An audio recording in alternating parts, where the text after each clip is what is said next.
Hello, everyone, and welcome back to Overrated MA. As always, I'm Meg. This is Allie.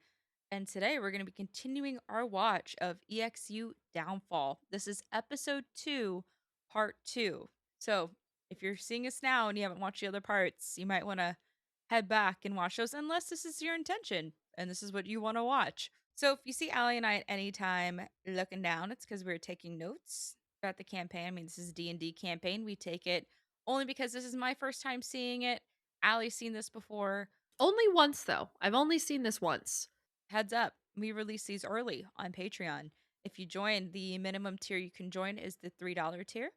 Be able to have access to early releases where we release this about a day or so early. And then also the unedited. So if you want to watch all of our reaction unedited to this, go ahead and hop over to our Patreon. It's in our bio and check it out there.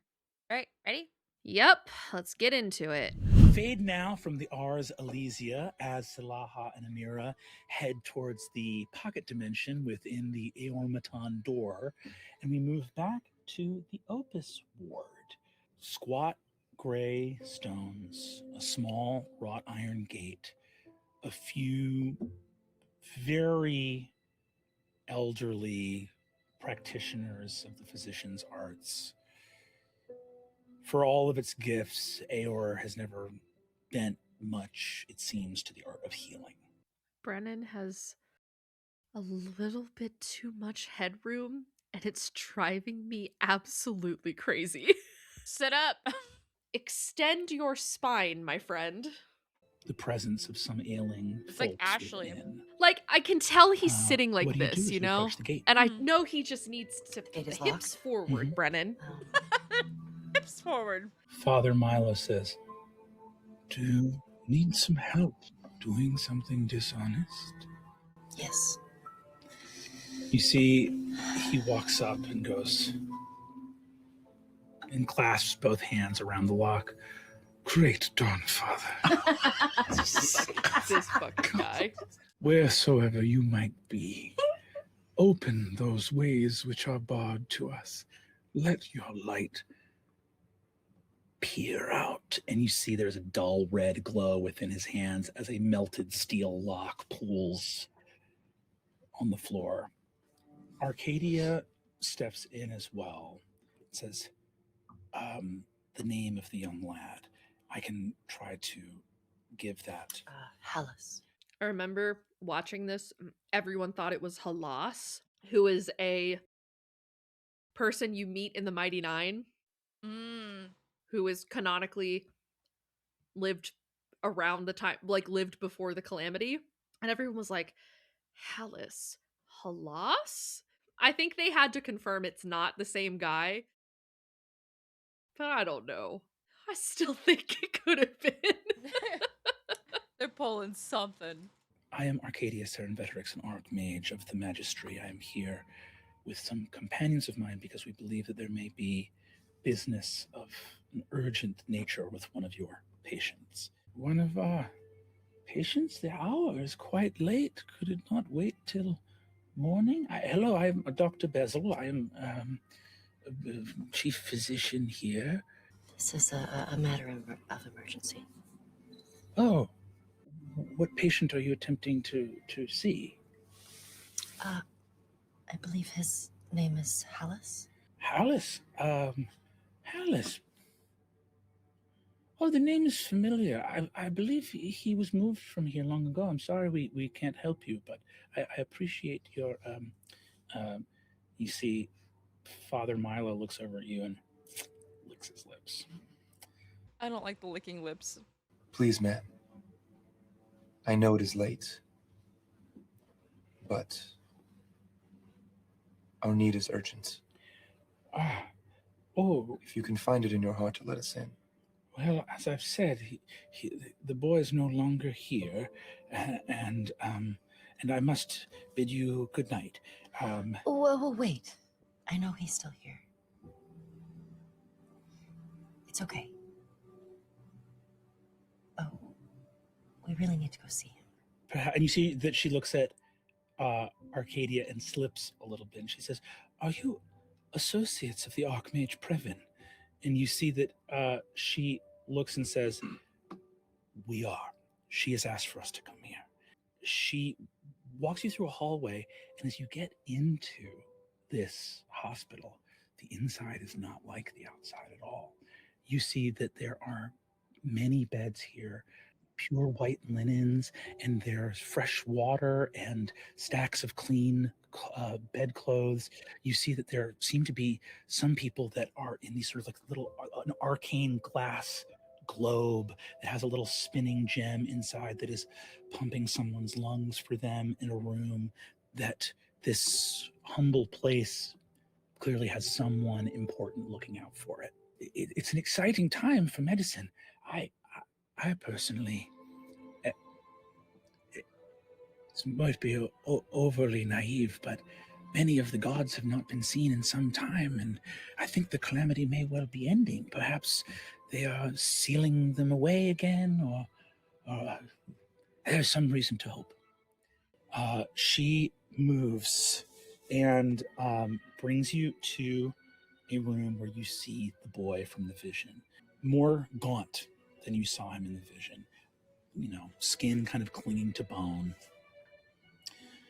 He's having a hard time breathing, but it seems more to do with just the strain of the muscular effort of moving the diaphragm.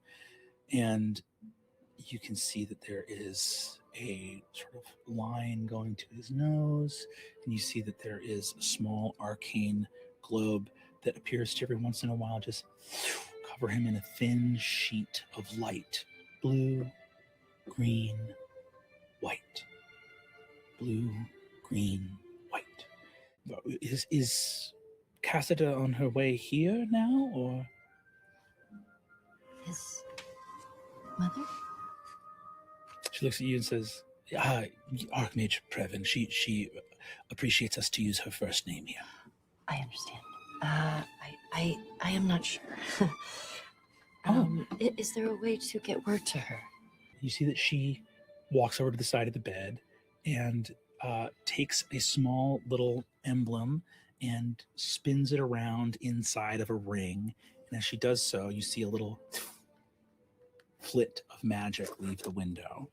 There have been many names for it before. The doctor who discovered it, Dr. Greygill, simply referred to it as the wasting.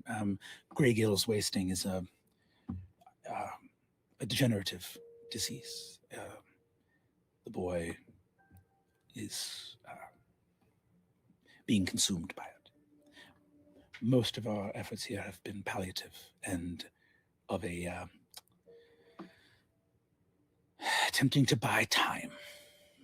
And you see suddenly a little bit of light, and a tall archmage is standing in the room, the woman from that vision, who suddenly stands before you next to the bed, holding a staff, looks at you and says, "Whom do I now behold?"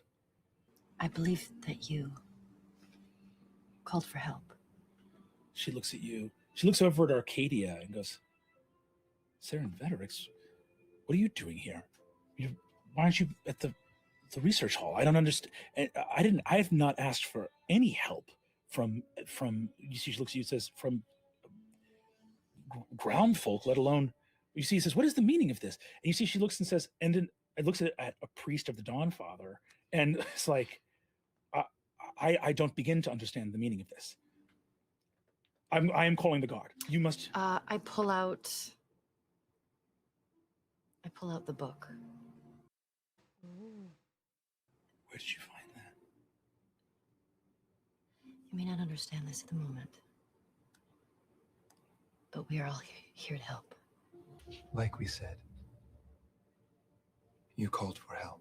She turns, reaches under her son's pillow, looks at him, leans her staff against the wall, touches his forehead, clammy, cold, and pulls shape out from under the pillow.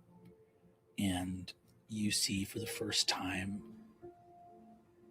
in the city of Aeor, your holy symbol in her hands. The doctor lowers her head. She says, Did she send you here? Yes.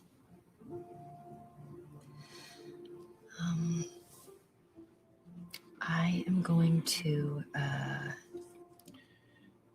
You see that as you begin to do this, you see that Father Milo looks sort of nauseous, like he doesn't want to stay in the room. I will look at him and say, more than one, it seems. Dr. Bezel. And you see that he says, might I see some of the other chambers of the hospital? We are eager to help. You see that he moves away with Dr. Bezel. I will accompany. You sort of stalk after him. And Get he his looks ass behind. ate in. The doctors here have done all they can, and I have moved well outside the boundaries of what is appropriate. I could be, frankly, executed for what I have misappropriated to give to this hospital. Your faith alone is why we're here. I am going to lay on hands and restore him for 70 hit points. You can also, I think, you can remove, lay on hands can remove maladies. Disease. Yeah. Yes. So with that, I was going to add, this is a disease. Yeah. Try to see if I can cure the disease. The last time you embraced your power deeply to try to work a miracle was to give a chance at redemption to the Lord of the Hells. This is one of the only things I know how to do. And I've forgotten it. But I can still feel that ability there. And I think if this is the last thing that I do here, I would like to try. I love the Everlight. Light fills the hall.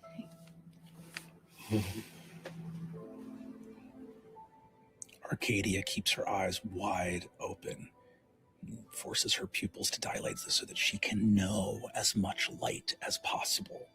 And you see that Cassida gasps as she suddenly realizes that the heart that she has been praying to did not send somebody, but is instead here. We'll go ahead and let 70 hit points stand as you look at a young boy. Breathe and be the maybe first person in Exandria to be a 0th level commoner with 70 hit points. Use them somewhere. 0 with level is crazy. Yes.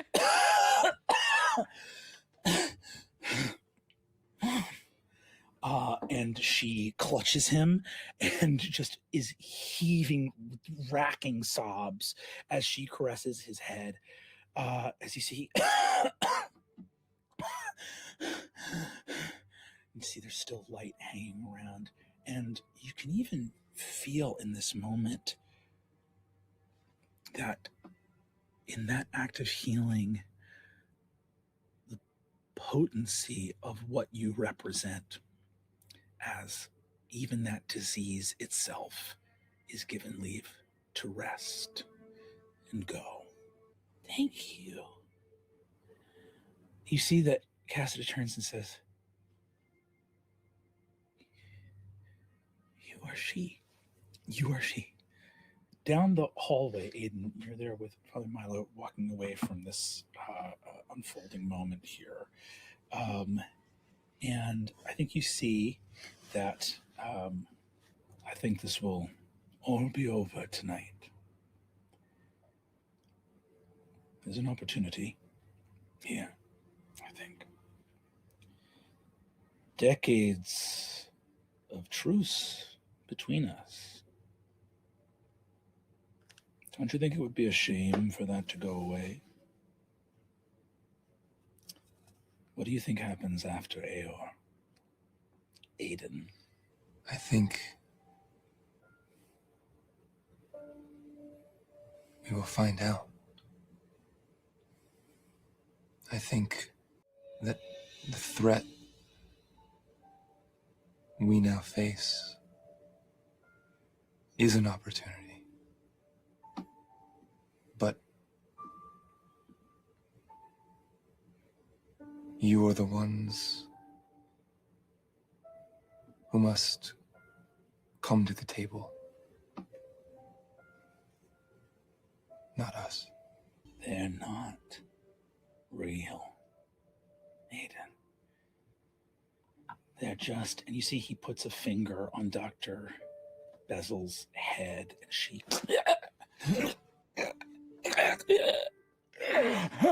just moves her limbs. He goes, they're little playthings. They live for a second, fucked. die like mayflies. Asmodeus. Yeah. Evil. How many times am I going to hear you say family tonight? Do you really mean it? Family means us together. We didn't leave the table. You left. You left for them. And you hear a snap as her wrists move back. I will touch her and cast protection from good and evil. The magic is dispelled. That which we created now exists.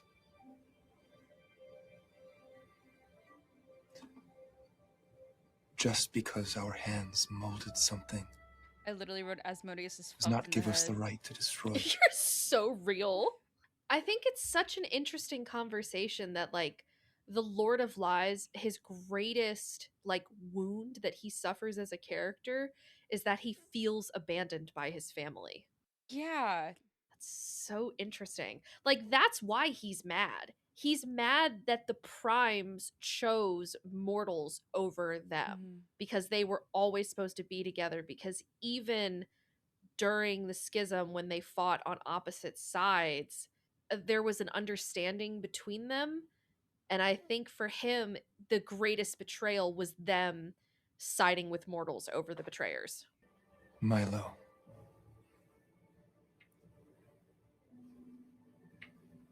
I may not be my father. For what you have put him through has hurt him deeply. But I am here because there was a time when we were young where we did not hate each other. You laughed at me for supporting her. But never was there a braver moment than when she came to you. And I knew what you would do.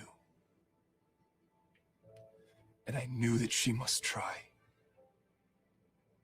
And I will not abandon her now. Just as I wish we had not abandoned you and you us.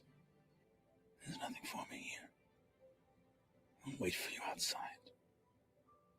And Milo skulks off into the courtyard, and you see he's enveloped by shadows out by the gate.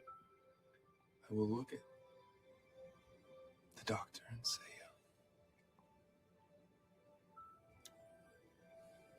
are all here sick, or are there injured too? Injured, yes, some. Take me to them. She takes you to a series of beds where there are those with broken bones and other injuries.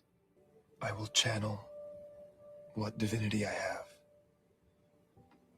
And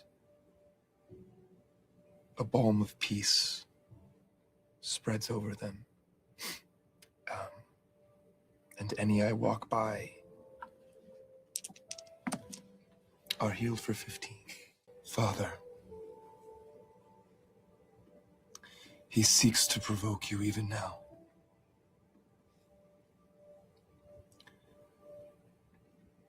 Just as you sent me to help her, Let me be that hope. Let me be a new dawn. I really like Nick Marini. I do too. I'm really enjoying how he RPs. Me too. That's one of my favorite things about him. It's good. Yeah, I really want him to come back. Nick Marini, come back, please. He also just seems like such like gives me the vibe of being like such a good, genuine person. He's a cutie pie too. He is. Is he older than me? Yeah. Does it look like it? No. How old is he? He's got to be in his 30s. Unfortunately, Allie, that's not much older than us. Kill yourself. Kill yourself. Oh, he's from Pennsylvania. Hello, East Coast boy. Oh. Now, how old are you, King? 34. 34? Yeah. It says he was born in 1991, though. I'm 20. Oh, yeah, I guess that's right. Yeah, he's as old as my brother. That's how old I thought he was early mid 30s. Is he single? Is he married? In a relationship?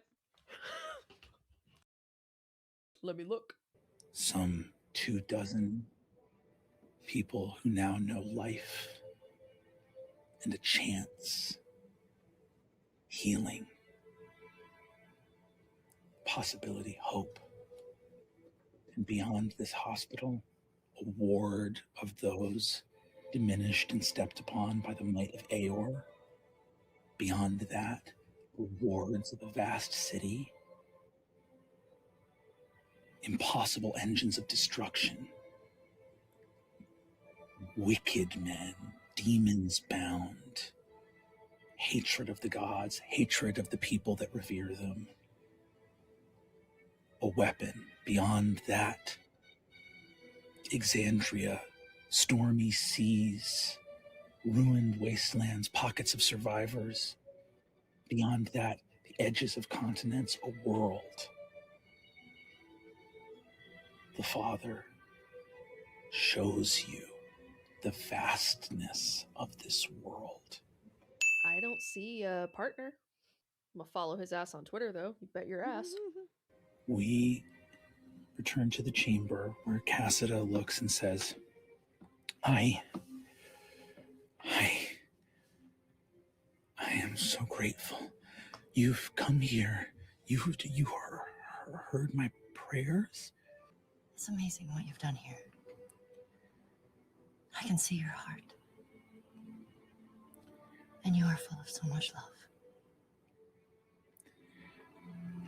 How did you get into the city? How did you get past the Latimus Princeps, the Obtenebrator, it was all supposed to keep you out? We've been here for a while. The gods haven't been seen in decades. You knew? Yes. Half a century ago, you knew? Yes. Arcadia, were you aware that this? And you see Arcadia is like, I'm helping. And you see that Cassida goes, that was something, this is truly unbelievable. Do you know what I have been doing? I have been brought into the heart of the Magistry. They don't know that I am of true conviction. I am part of a council of wizards. We are developing something and have been in secret for some time. And they don't know what I'm doing to it. There is a creation that is effectively completed. It has not been tested yet. We're preparing to test it tomorrow. But I've been one of several departmental heads spearheading a project known as the Factorum Malleus. I keep getting distracted by Brennan's like deep V-neck of chest hair. It's very Scanlan of him. Yeah. We can help you win. That has been my dream.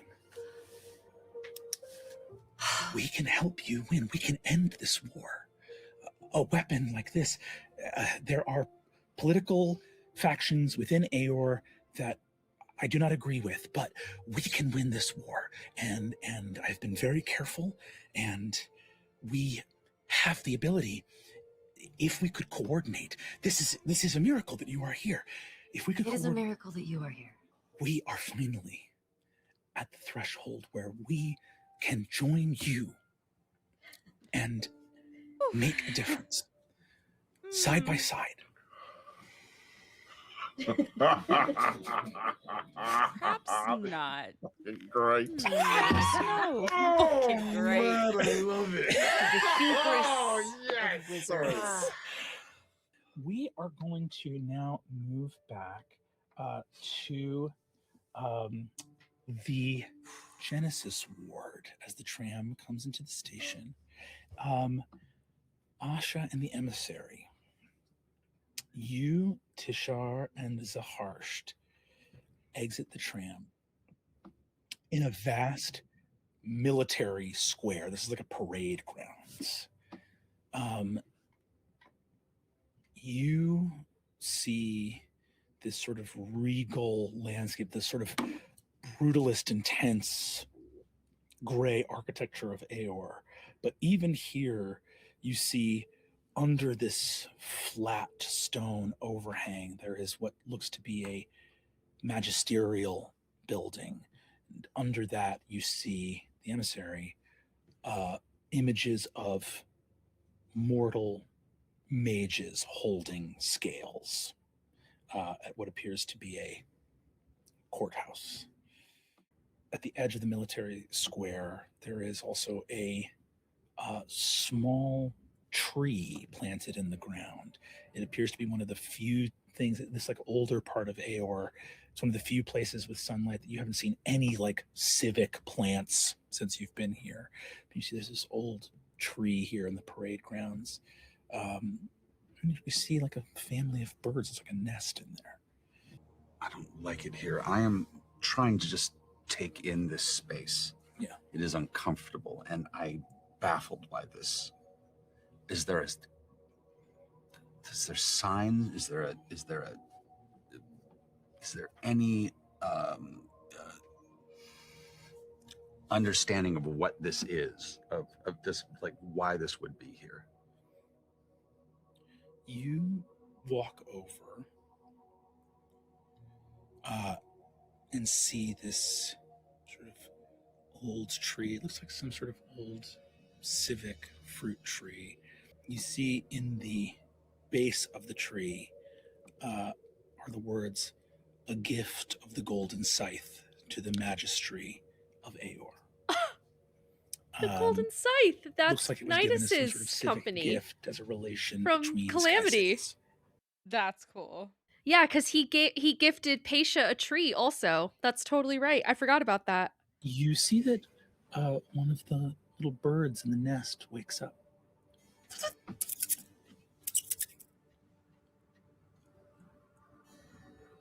Bows its head in reverence. There were more trees before, but not now. And there's not very much food. People don't drop it on the ground. There are more trees, though, somewhere. Few. Very few. More engines, more buildings, more loud buzzing things and humming things and rattling things and breaking things. Because my miracles are small. And I find that the remnants of that apple core that I've been eating, and I spend a key point. Actually, I don't even need to do a key point, do I? I am just going to squeeze it until there is no life left in it. And then I'm going to use that to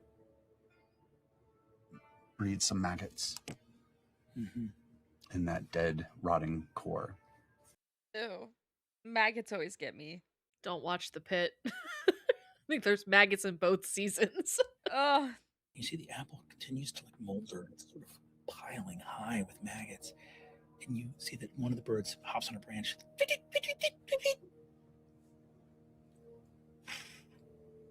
Softly, not en masse, one or two at a time, birds begin to come as this apple core desiccated, breeding maggots, and they eat well for the first time. The maggots will drop into the soil and feed the tree quietly as well. Mother. How deep are your roots, child? Deeper than they think. They believe they make walls. Oh, the but blood they on the make artwork is walls. crazy. Mm-hmm. There are always holes for life to find. The birds begin to sing. It is not only humans that worship. And you hear the ground breaking as roots spread from this tree towards the base of the onyx pinnacle. That's kind of sick, though. That the tree opens. This its version of the roots. Wild Mother is super cool. I love Talison's interpretation of the Wild Mother. It's growing on me for sure. I've liked all the other versions of like nature spirits and nature goddesses that I've seen. I've never had any complaints, but this is the one that I would have worshipped. As the soil sinks down into rock and rubble, tree moving and pushing apart wide enough for you to slip inside. That's so cool. You slink into the opening. You see Zaharsh wallows in after you. Tashar looks and says, "You bringing up the rear, or am I?" "After you. She bares her teeth. But I know what Mother sees in her." Tashar sneers. Love him. "Hate to be on the mission with the couple." And I've just noticed it for the first time. There's something about the way Nashir speaks reminds me of Rami Malek. Like the cadence and the tone of his voice reminds me of Rami Malek a lot. Suddenly you arrive at the edge of a metal pipe.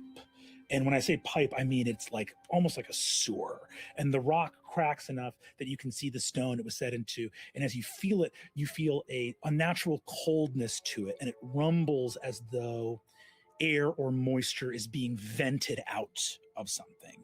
And you hear a profound humming up ahead of you. As you sort of look up in the direction of where you think this large, almost like sewer pipe is coming to, that you just have a little bit of visibility on as the roots have pulled away, making this tunnel through stone. As you go and look up at this thing, your vision like hazes. It's literally like even your mortal eyes, because of what you truly are this close to the source of this effect, are like hazy and dull. Tashar looks over to you and says, "Understand it? It troubles us. There's nothing more beautiful than to destroy the things we don't understand."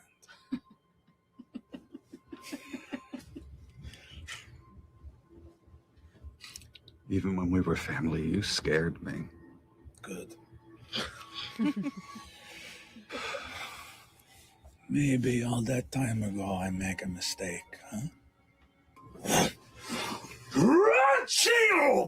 And she cleaves a hole in the pipe and peels it apart and moves through it. Damn. We're going to move back to the Ars Elysia. It's popping off, baby! We're supposed to be the one of the 1-2 punch. I know. We gotta get those fucking balls. I know, man. All right. Silaha and Amira, you walk up to ZVX, who goes, "All right, open wide, boss's pocket," and opens into a hidden chamber. Hovering here, looking cagey and horrified and partially wounded, still bleeding, is this planetar. "How have you done this to me? Who do I now behold?" Who sent you? Those that command me tossed aside their scepter of command. Tossed aside their very ideals, values, that which they had sworn to do. I followed my commander here. My commander is the Solar Acastriel. And here speaks one of the names that you know as one of the Dawnfather's lieutenants. He says, I am Garathran. I am a planetar, sworn to the service of the Celestial Heights. You know, it's funny. When we were taking notes on this yesterday, I wrote Solar before he was introduced because I knew he was coming. And then when Brennan said planetar, I was like, oh, I must have that wrong. Nope. I was just thinking of a different character, apparently. After all, these rules and edicts are not for you, are they? And never were. What binds you that so binds us? What binds you? Cries of misery and destruction were not enough to stay your hands. What stayed the hands of the gods? What called truce between you and the... And here, before he can even say betrayers, you watch a celestial crafted to defeat the forces of evil, made by your hands to fight in holy war. What did you think? What did you think would happen when word spread throughout the celestial ranks? That we would wait for slaughter to commence again? After the threat to you and you alone had been destroyed? I find you sickening. And you see here that a little bit of fire moves around the edge of the planetar's eyes. You speak of things you don't understand, child. Come. Let me embrace you. And we're still in my domain, right? Yeah. So as I sort of open my hands, the skin begins to almost thread its way towards my fingers as I begin pulling sort of the fire and trying to almost take the anger out of the situation. You see that Garathran steps back and says, "Don't take it! It's mine! Please don't take it! You made us to be good. You made us to fight. It was supposed to be right. Sealing the betrayers, putting them in the shadows again. I have slain devils for a century, thinking it was right, and then one day I am told to sheathe my sword. And a Castriel comes to those of us who wonder why and says, do you know what they are doing? Do you know what they're doing? It's a war to us. To them, it is a squabble. Why did you make all of this? When you knew that you were hurting this world, why didn't you just leave? Ouch. I must say that you are caught in something that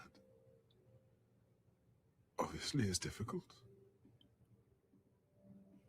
It's completely incomprehensible to you. But sometimes there's a beauty in not understanding this threat. This thing that threatens us will soon threaten you. And there will be no end. At least with us. There is some form of control. It's just the way things are. What do you know of your time being here? Of this thing that threatens the very existence of us. And I promise you, we will give you purpose back. For you are our children after all. If you wanted to make us to serve the gods. You should not have made us good. Oh. Yep. Does it have a soul? Yes. Speak with the dead. Oh my god. Oh, hell. Yeah, if you wanted to make us serve the gods, you should not have made us good. Ooh, that's a zinger. That's on par with Asmodeus's quote from Calamity, where he's like, in order for me to like when he has that line about things being beneath us and I am beneath no one. Yes. Yes, he says that. Nick Marini has one in the next episode, in episode 3, where he says something about like, you forgot to look upon the sun because the sun is above you or something, and I was like, ooh, ooh. Yeah, it's a good bar. Laura, could you describe your real character who meets Garathon as he attempts to Give leave us this the world? matron. Give us the matron, my Enormous. queen. Come on. He sees towering over him a black dress, feathers in the air, and a white mask over my face. Outstretched beyond me is thousands, countless golden threads stretching out into infinite space. You are a child. I'm sorry. So sad. Do you think I do not understand the sorrow of responsibility? I believed that I was right, but I don't know what to believe here. Beyond the threads, there's so much darkness and I'm scared. You came here. Your commander. Tell me where they are. Hidden. Not the key channel, not the central elevator. A hidden passage for artificers to maintain the engines, the Factorum Malleus, but any attempt to pass through the elevators without the passcodes, they change every day. They will trigger the protocol. There is a dragon that they have enlisted in their service.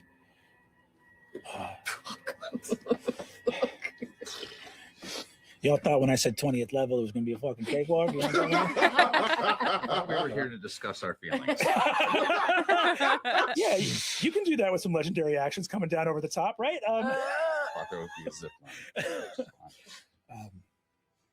Ataro, a shadow dragon, a dragon of death. That's right. I forgot about the death dragon. How could I possibly forget? I believe he knows that the gods walk in mortal form and knows that that would bypass the most potent protections that Aeor has. If that news is given to them, then they will move and move quickly. The Factorum has been operational for some time. They have yet to test it, but if they believe that gods can walk in their city and walk in their city at this very moment, they will not wait to unleash it. He mentioned something before he left about a scribe. A scribe beneath the obtenebrator engine. Something about an Aeormaton meant to copy. There's got to be a central point where that research is kept so that it can be guarded and protected and not disseminated. And part of the protocol has to be that it moves from there and is scribed in the moment to these 24 orbs and sent. I felt so convicted to oppose you, and now I'm just frightened. Do not be scared of what's beyond. And I do not judge you for your life's choices. What happens to me now? You'll find out. And he is gone. I'm gonna go get a battle map, and I need you two to roll initiative. Holy shit. Oh, okay. Actually, you know what? I'm gonna need everybody to roll What? initiative. Yeah, I'm gonna need everyone to roll initiative. Here we go. Hold on one All second. of us? Yeah, yeah. Okay. Because I don't know what you all are capable of as you're Sure. doing your stuff.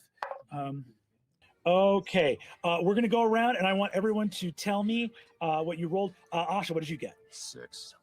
What did Silaha 6. get? 22. 22. What did Trist get? 12. 12. What did the emissary get? 24. 24. Yeah, baby. What did Aiden get? Listen, if you're gonna heal people, they gotta be hurt. Yeah. So I rolled a 6. And I love what did him. Amira get? 15. 15. I want him the way at we do- Critical so Role the way this is gonna more. work is not everybody's Nick present in Marini, this battle, return. but basically, Nick, even though you're please. talking telepathically, we're going to start as the pipe bursts and rushing through this vent. You are able to leap out through this place. As you leap into it, you find yourself moving into this central engine. 2 massive spell guard constructs bar your way, and you see a mage towards this pool of inky shadow in the back. I am going to need the emissary. You are going to. Sorry, what was your? You rolled 24? Yes. So emissary, you are first to go. As Tishar cuts open a hole in this vent, begins to rush through the pipe. As she steps, you see wherever she steps, the metal buckle and bends as she seems to like increase her own weight and size moving forward. Over here, you see I like this split screen sort though. of This is a horrified good split screen archmage where that I can appears to actually be like tending to this see pool of everything. inky shadow Look at that. as this massive at that engine shot. hums. Yeah. Turns around to look at you, sort of shocked and horrified. You get a sense that if that archmage gets their turn, that that will be quite bad. I wonder if that's the Allura mini. I think it is because I was thinking that too. I'm like, it looks like Allura. It does look like Allura. God, just fucking shift the camera On down entering 2 inches combat. on Brennan, please. Uh, God, close the headroom a little bit on Brennan, please. the emissary's deep blue thrumming light like slowly starts to turn like a brighter orange Hell yeah. and accelerates. He dashes for the mage. Hell yeah. You dash forward, rushing over this engine. This guy's going to get a swing on you over here. You see that the construct goes, "You are not given passage to enter," and is going to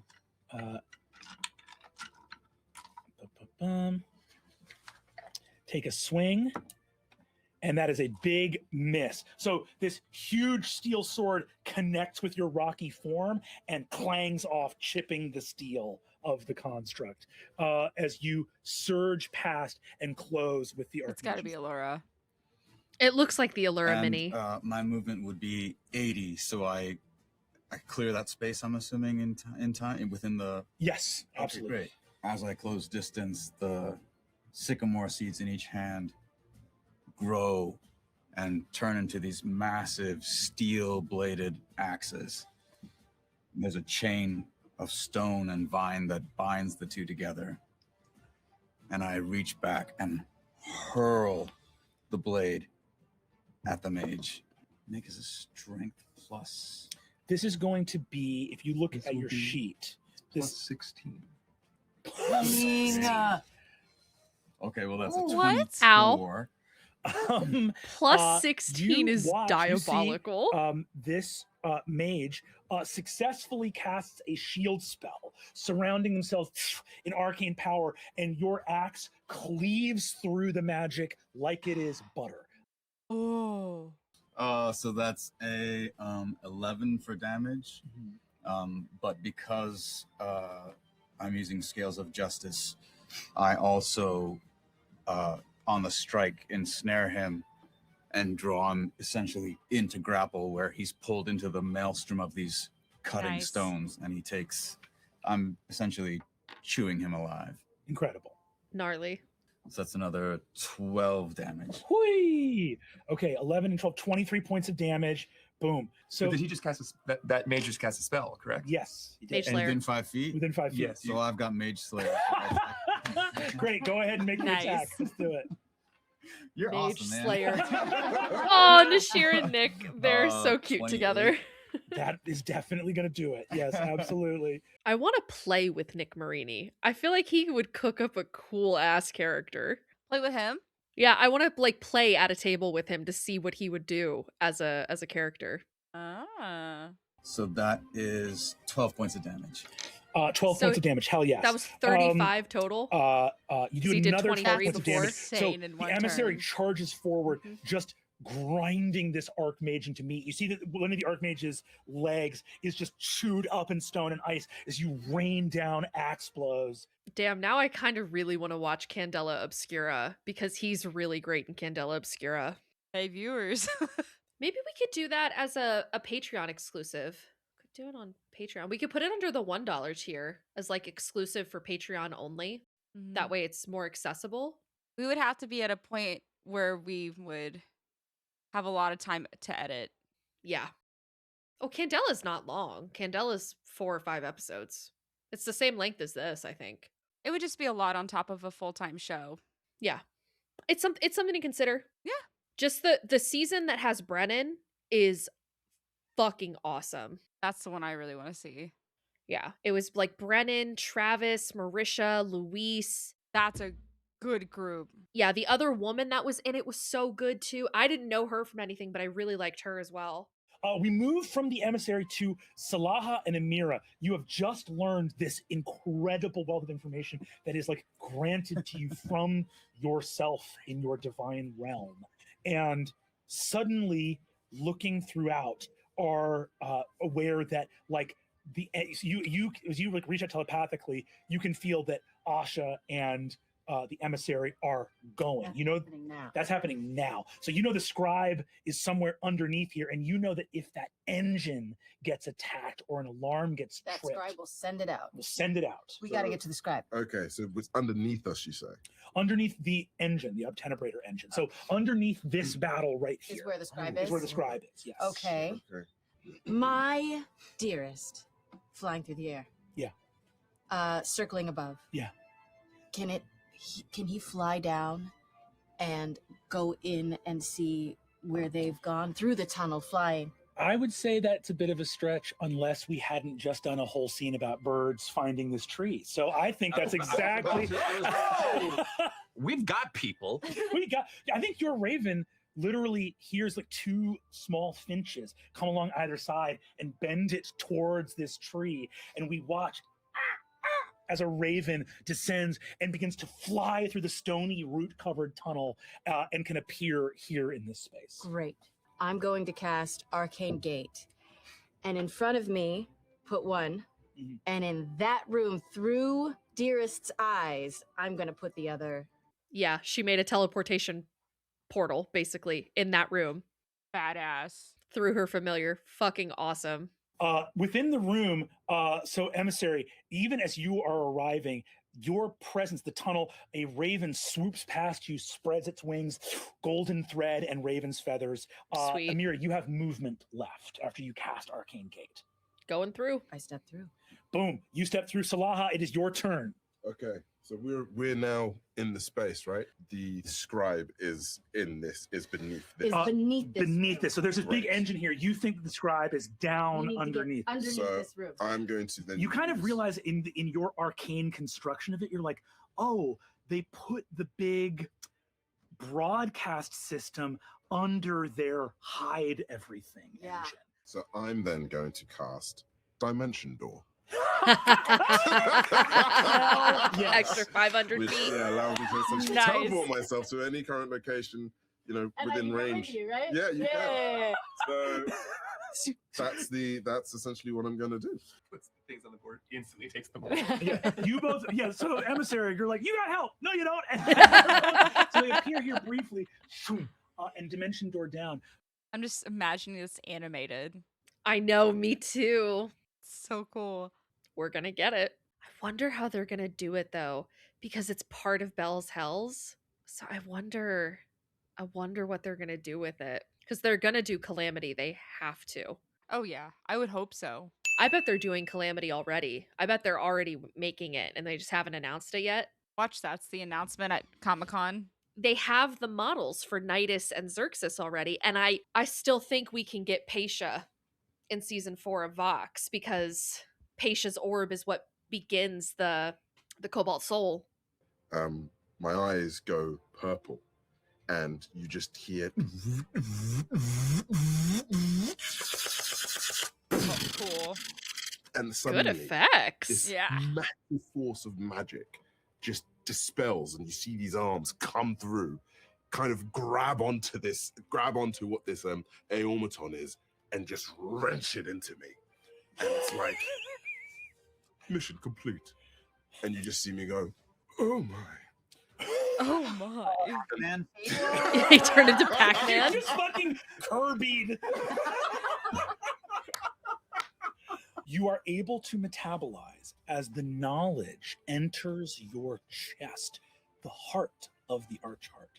You hold within you a poem so beautiful that it could convince reality to kill a god.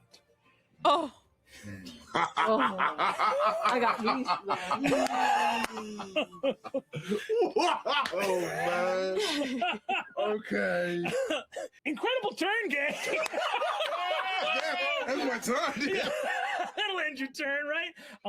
Okay. The next to go is going to be our friend Zaharsht. I forgot about the betrayers. turtle. I'm gonna be so for Our real. turtle I friend kind of been waddles forgetting in about them here. the whole episode. I mean, yeah. I remembered slowly, Father it is Milo going when he was to fucking with the Dawn Father and they were in the hospital. And then so much other shit poor happened. I Archmage, who forgot. really should have known better than to use their reaction. You see Zaharsht looks up and just goes, "You'll die in silence." Shh. And all noise leaves the room. Immediately after Zaharsht goes, this Archmage goes, who is not dead but is wounded quite badly. They're going to each Put it on the turtle. each of them needs a 16 or higher on the die. They're counterspelling. Roll number 1. 5. That is not going to do it. Yeah. Last chance to counter this silence spell. Otherwise, it's going to get really nasty. That is a 3. Oh my god. Both counter spells from the Guardian constructs fail. You see the Archmage, as the silence emanates from Zaharsht. Here are the spells in order that are not going to be able to work. With a verbal component, Time Stop cannot work. That's 9th level. With a verbal component, Teleport cannot work. 7th level. With a verbal component, neither can Globe of Invulnerability. Wall of Force has a verbal for banishment. This silence really needed to go off. This mage capable of casting 9th level spells is going to make an athletics check, because that's all this motherfucker can do. That is a 17, which is a really good roll, to which this Archmage adds nothing with a 10 strength. Oh, hilarious. So you need to beat a 17 to keep him from breaking the grapple. Because the Oh my emissary God, crazy. hilarious. With a plus Wait a 11. minute. Hold on one second. Mhm. So I rolled a 3, which gives me a total of 16. Okay, so unbelievably, this scrawny little Archmage, who cannot cast any fucking spells, has to use a full action to get away. I love Nick's nosy ass. He's like, Let me see. That's you at the table. yes, first of all. But I know that he's totally helping him because Nashir was like, please feel free to help, because Yeah. Nashir is new to D&D. But it's so funny to look and see him just be like, He's like, what you got? So that's considered disengage, what he did? Oh shit! No, you would get an attack of Attack of opportunity opportunity. as the mage uses movement. Already to used leave. his So reaction. you can now. go ahead and take an attack. But was that reaction on the shield? Oh yes, you've used your Yeah, reaction he's on your his turn. reaction Yours to a reset Warcaster, on your or, next. Got it. Yeah. Mage Slayer. It's so Well, I'm gonna do it to him, so I got to do it to yeah. us. It's It's also so fucked up because Nick doesn't play like this much 5e and is already a master, master rules adjudicator. I'm like, that's sick, man. Absolutely.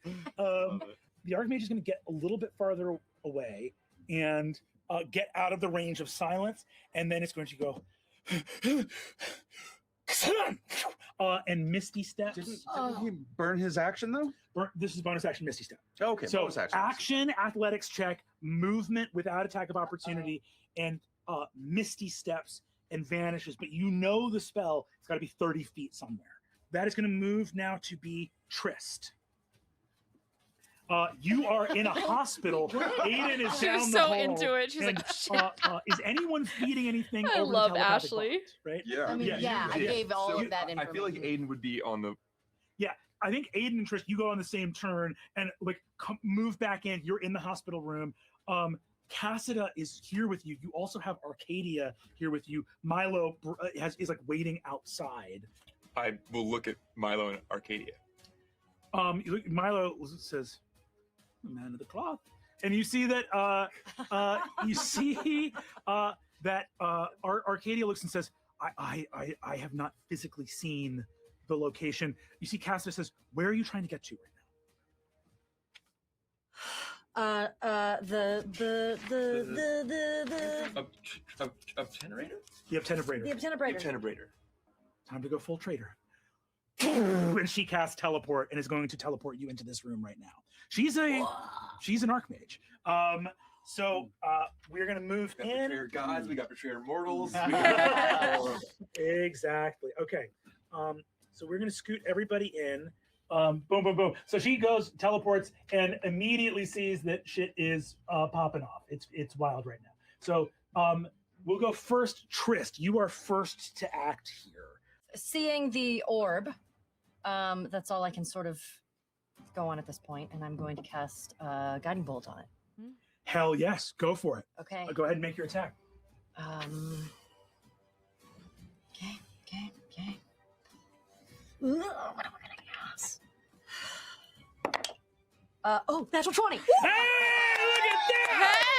Hey! I feel like that's our first one. That this is. entire. That's so okay. Incredible. Roll double damage. 19. So 17 plus 19.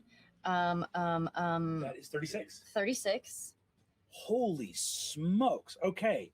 Trist appears and suddenly brilliant, radiant light boom, smashes into the Obtenebrator engine, boom, and not only hits it, but stays lingering, burning, radiant on every weak point within the engine, as Guiding Bolt grants advantage on the next attack, baby. When I get into the room, I sort of, as we're moving, I reach my hand into my pocket, one of my pockets of my husband's coat, and I feel what feels like a tree branch, and I take it out and I see it's a slingshot From one of her kids. that Topher has made. You remember when Topher hugged you very tight and must have slipped it in to the pocket of the coat. As a bonus action, I cast Blinding Smite onto this weapon. You watch both these constructs rear up. Looking around, I think this one's going to go right for. I just want it. I'd rather it attack me than anyone else. Cool. Trist, you look up as one of these massive constructs heads right for you. Standing there, Guiding Bolt, you have the slingshot, and you suddenly look up, see the might of Aeor overhead. Trespasser. 2 blows rain down on you. You take 44 points of damage. Okay. My improved warding flare goes off, so that you now have disadvantage on an attack roll. Ooh, awesome. Next one. So I have a lot of movement. I think what I'm going to do is I'm going to try and stay out of the attack range of that giant automata piece of shit. I'm going to run over and try and leap my way across to get to the emissary. I'm going to land on the emissary. I'm going to reach down and grab, almost as if my hands reach into your chest, and this big metal, or about this big, this metal circle comes out of it, and a spiked blade. That mage that teleported, right? Oh. That's good. I'm looking and I'm trying to pay attention. You're thinking about 30 feet, and you're thinking about that spell. That's an easy trick, a misty step. There's bubbles in that pool of shadow. Oh. Would I have seen that when I hit him? Yeah, when you get to the emissary and pull your weapon, you would see bubbles in the pool of shadow. I start to jump towards that machine. I just get that whiff of it, and I grab onto your chain as I go, and I swing back. Flipping down, spear down, and I'm looking for the bubbles, and I'm letting that thing drop directly into where I think it's going to be. Go ahead and make your attack. So low visibility, you're going to do so with disadvantage. Sure. So This that's is all the same turn. This is all the same This turn. is insane. 20 little characters are no fucking joke. That's going to be 1d10 plus 8. And I'm going to burn a key point for stunning strike. Hell yeah, brother. Nice. Plus, where's my poison damage? Plus 7 points of poison damage. 19 damage. You are falling like a predator, your fangs like distending down, even without sight. The breath, life always leaves a trail, and your spear thunders down and stuns, and you feel there's like bubbles, and covered in liquid shadow, a stunned body rises to the top of this pool, powering the Obtenebrator engine. That's your first attack. The Archmage is stunned. That's 23 to hit. 23 hits. All right, that does a lot less damage. That's fine. Here we go. That's Asha, 14 it's not points of gonna damage. matter. How are they looking? See? They are looking so bad. They are looking so bad. Oh. Burn another key point for Flurry of Bellows. Dude, I'm telling Here you, we monks go. are the fucking Okay, I'm best. gonna make another I unarmed love strike. monks. Here we go. 27 to hit. 27's gonna do it. All right, that's 12 points of damage. How do you want to do this? Howdy, dirty, Asha, dirty. how do you want to do Yes! So, standing on the body of the Archmage, I'm going to grab them, pick them up with a jump, throw them against the wall out of the pool again, and like pull them out of the pool, let them drop down, chair down, dropping my spear, and I'm going to go face first and bite the throat out and just grab it and pull. Nature's nasty. Tendons, blood, Nature flesh, offers viscera. of violence is what Hosier said in Blood Upon Windpipe the Snow. out. Asha's so cool. And that is your turn. That's your turn. Hell fucking yes. This endless years of study for this Aeorian Archmage to be dragged out of the water and eaten by a predator. That's the way to go. Aiden, that is your turn. Where's Umletta? I haven't heard Umletta in a while. So, as my action, my staff will glow. The constellations on the top of my staff will glow, and I will point at this this object, and I will also cast guiding light. Mm-hmm. As a not as a spell that I am casting, but rather as the nature of my druidic circle.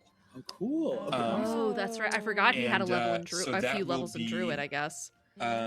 You're casting Guiding Bolt, making Guiding bolts. Go ahead and make your attack. That will be a 30. 30 absolutely hits. 30? 30 absolutely 30? hits. That will be 20 damage.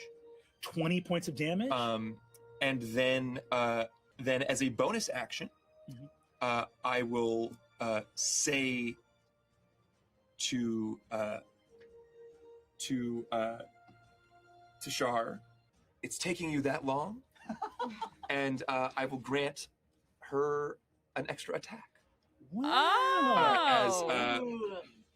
As okay. what is it called that I do here? We're all buddies. We're all buddies. Family. It's We can't destroy this. yeah, I will command her. We So already she as a reaction can immediately make a weapon attack. Hell yeah. And add 3 to the damage. Nice. That's a cool feature. Advantage once again. Yeah. Tashara looks for a moment, seeing that you have given her the opportunity to ruin something. She thinks back, and for a moment, you're at the back of a vessel made of light. Oh. Force, power, hope.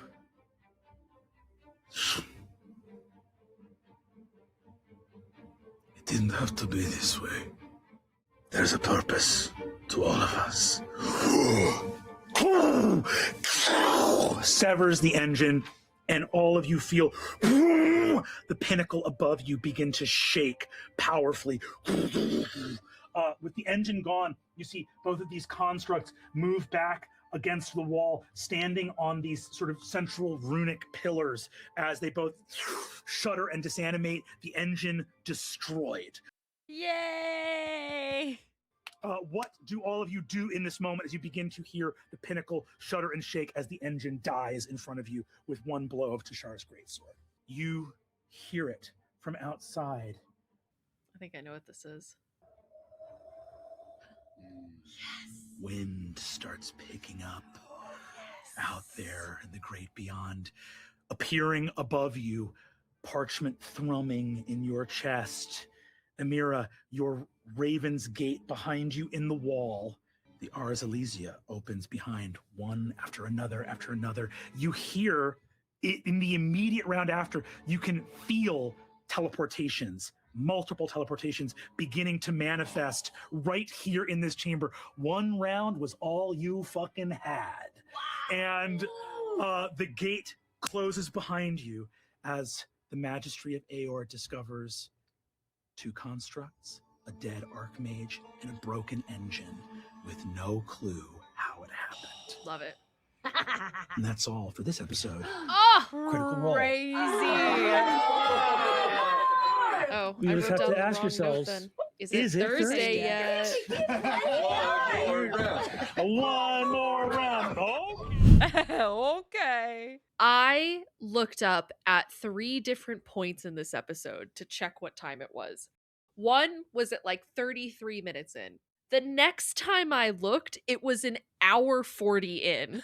And then the next time I looked, we were 2.5 hours into this episode. This episode flew by so fucking fast for me. I don't know about you.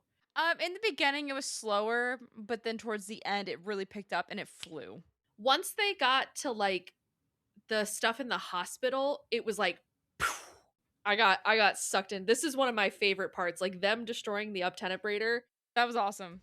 I remembered it was only 1 round, and it's funny, I didn't remember everything about it. Like, I didn't remember who destroyed it or what, but I remembered them teleporting in, like, the Archheart and Amira, and being like, okay, now we're here, and, oh, we gotta get the stuff underground. Okay, dimension door, and we're gone. And I remembered that so vividly of, like, we're here, we're gone, we're here, we're gone, we're here, we're gone. And Brennan just being like, that sucks. You know? That was seriously sick. Like, all in one round. Crazy. Yeah, I mean, it was an amazing round where you had the emissary who grappled the archmage for a while, who took some reactionary hits to let everyone else come through, and then the arcane gate was clutch. Salaha's dimension door was clutch. The silence spell was really important from Zaharsht, from one of the betrayers. That was really good. Even the 2 guiding bolts to give advantage on the attack, Asha killing the archmage, she killed the archmage, was great. And then I love the moment of Aiden and Tashar killing it together. Is like, he was like, I know that you destroy things and it's what you care about, so you finish it. Like, I loved that. I love Aiden. Too. Aiden's a great character. Yeah, Aiden's definitely one of my favorites, I think, in this me series. Too. I mean, the emissary is fantastic. I love the emissary. I think you really got to see a good side of Trist in this episode. Yeah. I finally am getting to see it. Yeah, because I mentioned before Meg and I started this when we were talking about doing this series, I mentioned how much I liked the different portrayals of the gods. Like the matron is kind of how I always pictured her being, but I had no reference for Sarenrae because the only campaign I've not watched is Vox Machina. And Sarenrae doesn't appear in Mighty Nine or in Bell's Hells. So I had no frame of reference for her apart from the very few times I saw her in the animated series. And I like Ashley's portrayal of her a lot. Then coupled with this really interesting take on the Wild Mother. I really liked that as well with what Talison's doing. I had zero reference for the Dawnfather or for the Archheart, and I love the characterization of both of them. I think they're all really interesting characterizations. So this is really where you get to see them shine. But oh my god, Meg, you are in for such a treat in the next episode. The next episode is so much fun. I am intrigued because I remember before we did Downfall, you were like, a lot goes down to the last one and it gets really fun. There's gonna come a point where you're just like, oh, they're already down, Brennan. It's like, stop it. Yeah, literally. I think at one point Nick goes, I don't think this is fun anymore because of how crazy shit gets.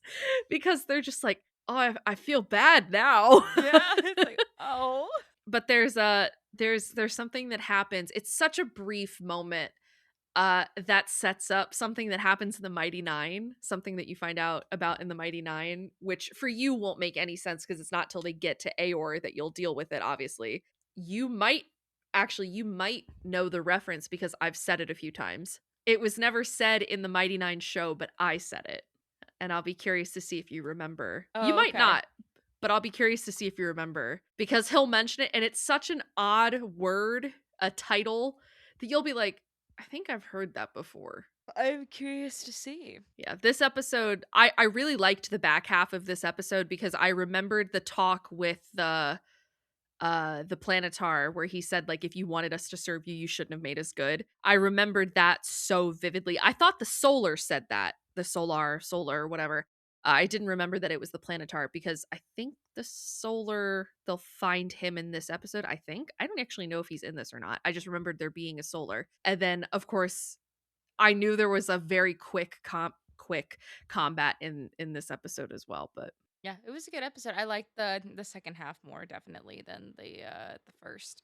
I mean, I didn't think the first half of this episode was bad either. I bad. love the whole shit with Slitch when they're in the bar for the first time and getting to see the speakeasy. Slitch is probably one of my favorite parts. That Brennan had this beautiful quote recently. Actually, I think it's I'm going to say the name. Is it Kurosawa, the Japanese director? I think Brennan was quoting him, but people are attributing the quote to Brennan, which I don't think is right. Yeah, because I was like, Kurosawa is the one that did Seven Samurai. Seven Samurai, yeah. Yeah, because I love that film. I think he was quoting Kurosawa when he said it, but he said that Kurosawa does something, I think in Seven Samurai, where he shows you like a very beautiful village. Yes. There's like a lot of scenes of this village where you spend a little bit of time there.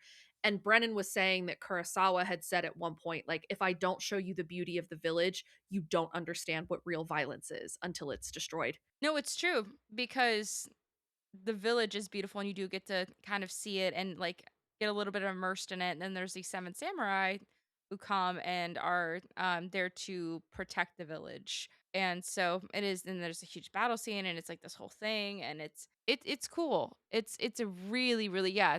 The samurai gathers 6 others to help help people defend themselves. I really love that film. Yeah, I've never seen a Kurosawa film, but I've heard a lot about Seven Samurai, especially when I was in film school. Like everyone I knew at film school was raving about Kurosawa, including my teachers, my professors. Because I even told you about Seven Samurai, and I was like, "You have to watch this." And then I told you the runtime of it, and you were like, "Isn't it like 4 hours or something?" Mm-hmm. Girl, one of my favorite movies is fucking Oppenheimer. So true, but this is before Oppenheimer came out, and you were very hesitant about the runtime at first, and I was like, no, but it doesn't feel like 4 hours. It feels like it just flies by so fast. It's such a good film. That's how I felt about Oppenheimer. Oppenheimer felt like it was an hour and a half, and I was like, ugh.